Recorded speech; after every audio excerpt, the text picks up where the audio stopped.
बहुत बहुत स्वागत। आप देख रहे हैं छत्तीसगढ़ का नंबर 1 न्यूज बुलेटिन। आपके साथ मैं हूं ललित प्रजापति। शुरुआत बड़ी खबर के साथ। बीजेपी कार्यकर्ताओं ने किया है विरोध प्रदर्शन। सीएम हाउस घेराव की भी बीजेपी कार्यकर्ता कोशिश कर रहे थे और इस दौरान पुलिस के साथ झूमाझटकी के हालात भी बने। बड़ी संख्या में बीजेपी के कार्यकर्ता इसमें शामिल हुए। सीएम आवास के बाहर भारी पुलिस बल तैनात किया गया था। सिरसा चौक के पास बैरिकेडिंग की गई थी। बीजेपी कार्यकर्ता और पुलिस बल के बीच झड़प भी हुई।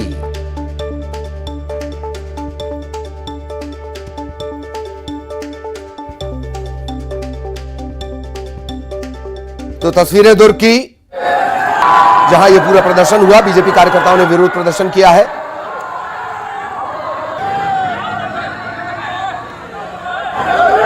भारी पुलिस बल यहां तैनात किया गया। मोर आवास मोर अधिकार, प्रधानमंत्री आवास योजना से के लाभार्थियों से जुड़ा हुआ यह प्रदर्शन। सीएम हाउस घेरने की कोशिश भी इस दौरान हुई। बड़ी संख्या में बीजेपी के कार्यकर्ता इसमें शामिल हुए। दुर्ग की ये तस्वीरें हैं। ये मोर आवाज मोर अधिकार के तहत ये घेराव है और आप देख रहे हैं कितना जोश है, खरोश है। एक एक गरीब परिवार को लेके पूरा भारतीय जनता पार्टी के भाई बहन, हमारे युवा साथी पूरा जोश के साथ मुख्यमंत्री जी, पेटी मंत्री के घर का घेराव करने जा रहे हैं।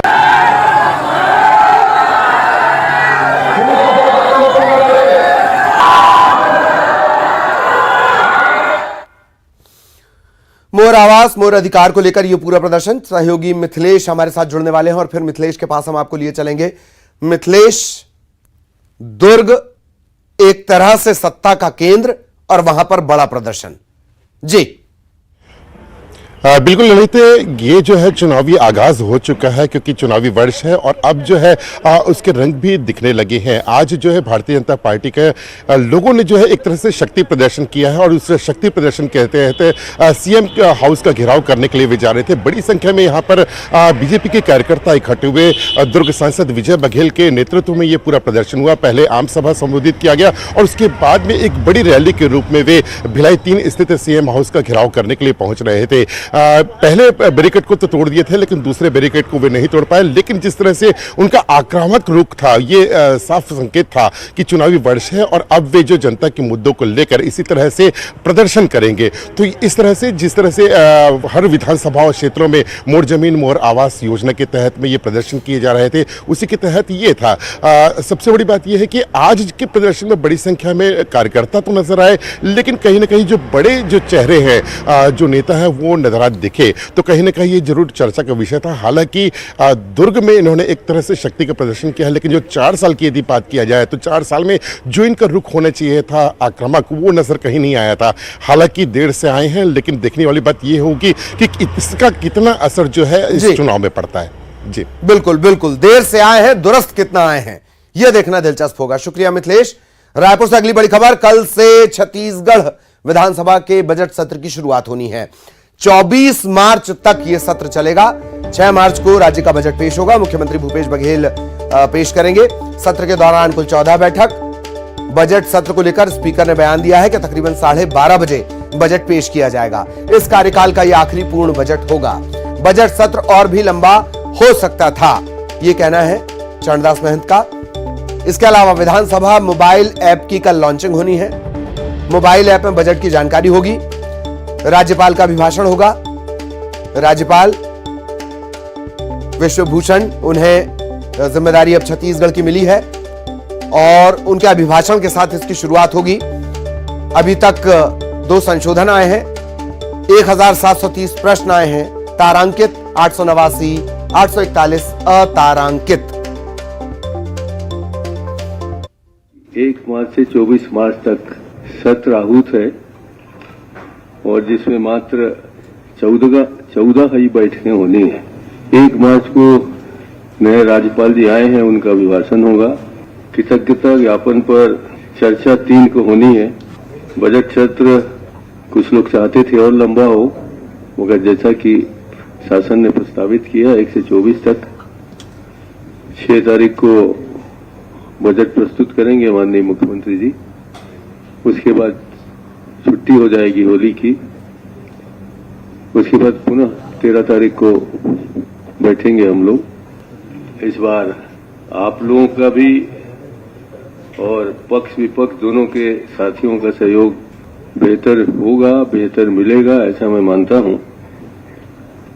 तो एक विधानसभा मोबाइल ऐप्स बनाया गया है जो एंड्रॉइड वर्जन है, उसमें आपको बजट की संपूर्ण जानकारी, प्रतिदिन की कार्यसूची, प्रश्नोत्तरी, माननीय राज्यपाल जी का अभिभाषण भी उसमें होगा और बजट भाषण भी उस ऐप के माध्यम से आप लोगों को प्राप्त हो सकते हैं। हम लोग 1 मार्च को इसकी लॉन्चिंग करना चाहते हैं। और अब रायपुर से बड़ा अपडेट, कल होनी है कांग्रेस विधायक दल की बैठक। मुख्यमंत्री निवास में यह बैठक होगी शाम 7 बजे। सभी विधायक इस बैठक में शामिल होंगे। बजट सत्र की शुरुआत होनी है। विपक्ष की आक्रामकता का और आक्रामकता से कैसे जवाब देना है, सवालों का जवाब कैसे देना है, इसे लेकर रणनीति बनेगी। कल से ही बजट सत्र की शुरुआत होनी है। कल शाम को यह महत्वपूर्ण बैठक।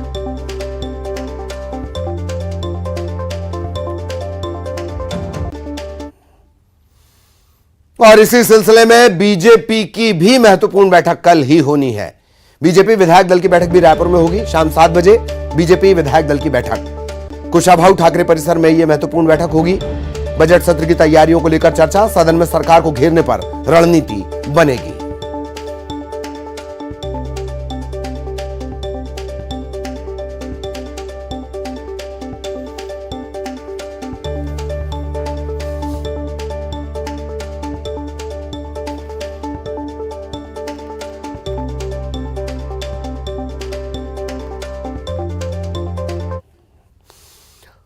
तो गहमा गहमी का सिलसिला हालांकि बजट सत्र से पहले ही शुरू हो चुका है। वरिष्ठ सहयोगी अभिषेक शुक्ल हमारे साथ जुड़ रहे हैं, उनके पास हम आपको लिए चलेंगे, आपको नजर आ रहे होंगे। तो अभिषेक जी, कल से शुरुआत होगी, आखिरी पूर्ण बजट, और दोनों पार्टियों के पास सदन में अपने आप को दिखाने, बताने और जताने का आखिरी मौका। जी प्लीज। बिल्कुल, देखिए आखिरी बजट है और कई मायनों में बहुत महत्वपूर्ण है ललित। बजट पेश होगा और इस बार क्योंकि चुनावी साल है तो अच्छा बजट होगा, लोक लुभावन बजट होगा। जनता को खास तौर पे इंतजार है, आम लोगों को इंतजार है कि क्या कुछ सौगातें सरकार इस बजट में उनके लिए लेकर आएगी। सत्र की बात कर ले, ऑनलाइन सब कुछ होना है। ई बजट पेश होगा जो कि बजट भाषण या बजट की तमाम कार्रवाई, सत्र की तमाम कार्रवाई, प्रश्न, सारी चीज़ें एक ऐप के जरिए जो पत्रकार हो या विधायक हो वो उसकी जानकारी ले सकेंगे। इस ऐप की लॉन्चिंग कल यहाँ पर होनी है, तो ये अपने आप में अनोखा तो इसी तरीके से हो जा रहा है। 1730 क्वेश्चन लगाए गए हैं, 98 से ज़्यादा प्रतिशत जो है जो सवाल है ऑनलाइन लगाया गया है। मतलब ऑनलाइन की तरफ, डिजिटाइजेशन की तरफ बहुत तेज़ी के साथ ये सत्र अपने आप में ऐतिहासिक होने जा रहा है, ऑनलाइन तरीके से आगे बढ़ रहा है। उसके बाद अगर बात कर ली जाए ऐतिहासिक या आखिरी बजट होने की, तो पूरी कोशिश यहाँ पर होगी। इस सत्र को छोटा हालांकि है, इसको लेकर अध्यक्ष ने भी कहा कि बड़ा हो सकता था, चर्चा हो सकती थी, लेकिन क्योंकि छोटा सत्र है, बीच में होली भी है और अभी तक कोरोना की वजह से ललित बहुत ज़्यादा लिमिटेशन यहाँ रखी जाती थी। अब दर्शक दीर्घा भी इस बार 2 साल बाद खोल दी जाएगी। उसके अलावा होली मिलन, क्योंकि होली का बीच में पड़ रही है, तो होली मिलन भी विधानसभा में सालों बाद यहाँ पर देखने को मिलेगा। और उसके साथ ही जो तमाम सुविधाएं हैं जो आमतौर पर सामान्य तरीके से विधानसभा में चलती थी वो देखने को मिलेंगी। उसके अलावा बीजेपी कांग्रेस विधायक दल की बैठक है, आखिरी बजट सत्र है, तो पूरा ही गहमा गहमी की कोशिश है क्योंकि चरम पर इस वक्त छत्तीसगढ़ में चुनावी पॉलिटिक्स आ चुकी है। तो विपक्ष भी कमर कस के तैयार है और सत्ता पक्ष भी पूरी तरह से तैयार है। दोनों की बैठकें कल विधायकों की अपने अपने जगह पर होने वाली हैं और रणनीति बनेगी और कोशिश होगी, क्योंकि सभी को पता है कि छोटा सत्र है, छोटे समय में ही, कम समय में ही ज़्यादा से ज़्यादा पैतरे और अपने दांवपेच दिखाने होंगे, तो वो रणनीति दिखेगी और होली के खुमार के साथ साथ जो गहमा गहमी है वो भी पूरी चरम पर दिखेगी। चलिए, बहुत बहुत शुक्रिया बातचीत, जानकारी और विश्लेषण के लिए। इधर बजट सत्र को लेकर सियासत भी शुरू हो गई है। बीजेपी ने सत्र की अवधि पर सवाल उठाए। पूर्व नेता प्रतिपक्ष धर्मलाल कौशिक ने सत्र को छोटा बताया, सरकार पर निशाना साधा। उन्होंने कहा कि बढ़ते अपराध पर सरकार चर्चा से भाग रही है। किसानों को 2021 का बोनस नहीं दिया गया। पूर्व मंत्री केदार कश्यप ने भी सरकार पर हमला बोला। उन्होंने कहा कि हम चाहते हैं विधानसभा की सिटिंग पूरी हो। कांग्रेस हमेशा समय से पहले सत्र को समाप्त करवाती है क्योंकि वो मुद्दों से बचना चाहती है। कांग्रेस ने पलटवार किया। संसदीय कार्य मंत्री रविंद्र चौबे ने कहा कि सत्र सार्थक होना चाहिए, बोझिल नहीं। विपक्ष पर हमला करते हुए कहा कि चर्चा के बदले विपक्ष हल्ला करने लगता है। 1 मार्च से 24 मार्च जिसमें होली की छुट्टी है, विधानसभा का सत्र लगेगा और इस सत्र में हम लोगों ने पूरे क्वेश्चन लगाए हैं, प्रश्न लगाए हैं, उसके साथ में ध्यानाकर्षण स्थगन। जिस प्रकार से प्रदेश में जो कानून व्यवस्था की स्थिति बदहाल, अवैध नशों का कारोबार, बढ़ती हुई अनाचार की घटनाएं और उसके साथ में लूटपाट की घटनाएं।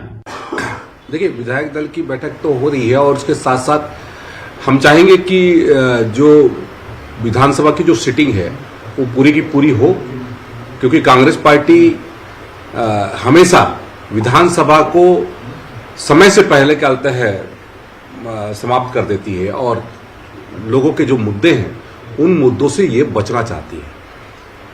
हमारे विधायक सक्षम हैं और हमारे सभी लोग अपनी बातों को और क्षेत्र की बातों को लगातार विधानसभा के माध्यम से बड़े मुखरता के साथ में उठाते हैं और इस बार भी बड़े मुखरता के साथ में वो क्षेत्र की समस्याओं को पूरे प्रदेश से मुझे लगता है कि बजट सत्र के लिए पर्याप्त दिन है। छत्तीसगढ़ से 3 गुना बड़ा मध्य प्रदेश, वहां भी बजट सत्र 13 दिवसीय है, 13 सिटिंग का ही बजट सत्र है और छत्तीसगढ़ में भी 13 सिटिंग का बजट सत्र है। तो ये अभी परिस्थितियां जो है, अप्रैल के पहले 30 मार्च के पहले बजट पारित होना है और होली और नवरात्रि की छुट्टियों का अगर हिसाब करें तो मुझे लगता है बजट सत्र की यही अवधि पर्याप्त है। जब अच्छी सार्थक बहस होगी तो यहाँ की परंपरा रही है कि विधानसभा की जो अवधि होती है 5 बजे शाम के बाद हम लोग 12 बजे रात तक की भी बैठ करके डिस्कशन किए हैं।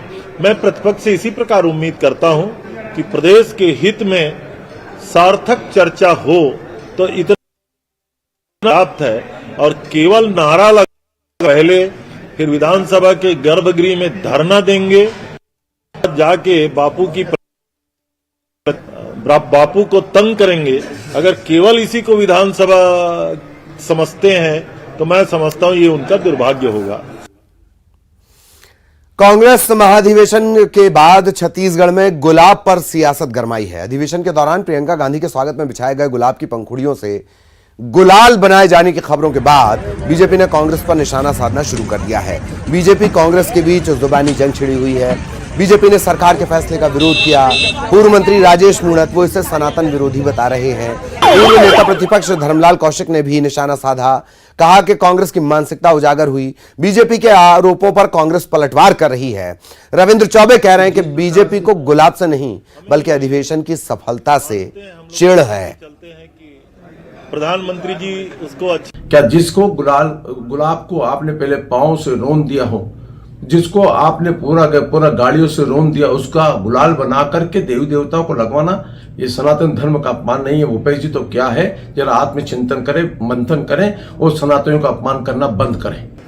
छत्तीसगढ़ में हमारे गौठानों में फूलों से गुलाल बनाने का कार्यक्रम चल रहा है।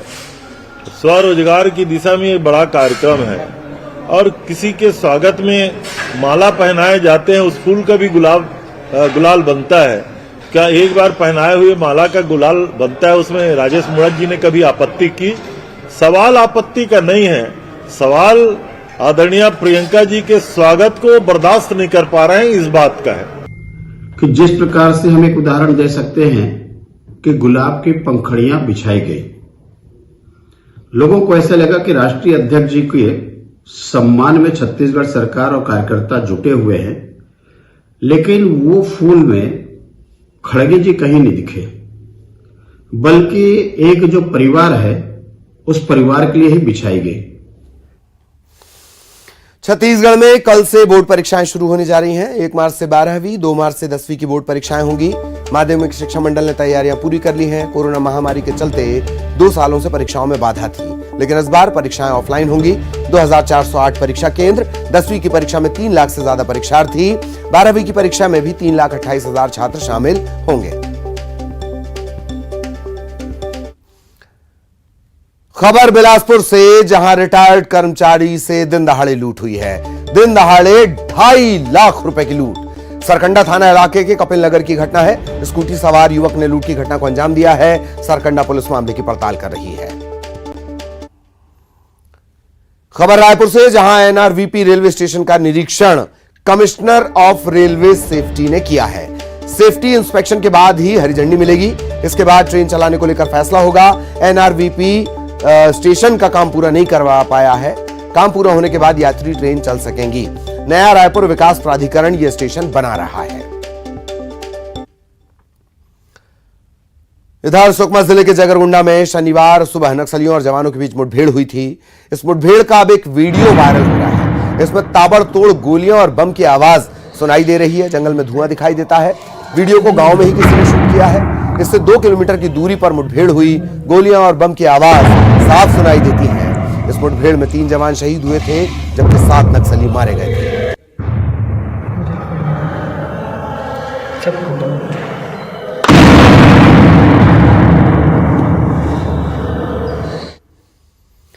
पुणे में हुए सीनियर नेशनल बैडमिंटन चैंपियनशिप 2023 के फाइनल में आकर्षी कश्यप चूक गई हैं। एकल मुकाबले में आकर्षी कश्यप हार गई हैं। अनुपमा उपाध्याय ने आकर्षी को हराया। दोनों खिलाड़ियों में हालांकि जो मुकाबला था वो बेहद रोमांचक रहा। अनुपमा ने आकर्षी को शिकस्त दी।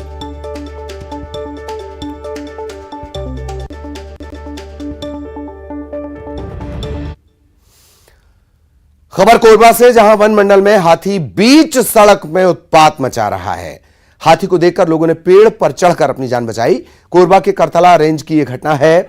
वन विभाग का अमला इस हाथी की निगरानी कर रहा है। एक वीडियो भी लगातार सोशल मीडिया पर वायरल हो रहा है।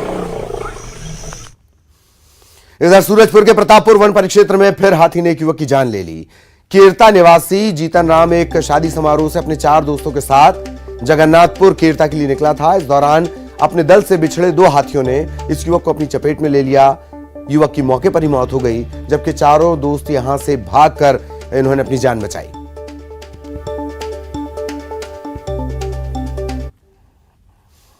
और अब 25 सेकंड में खबर।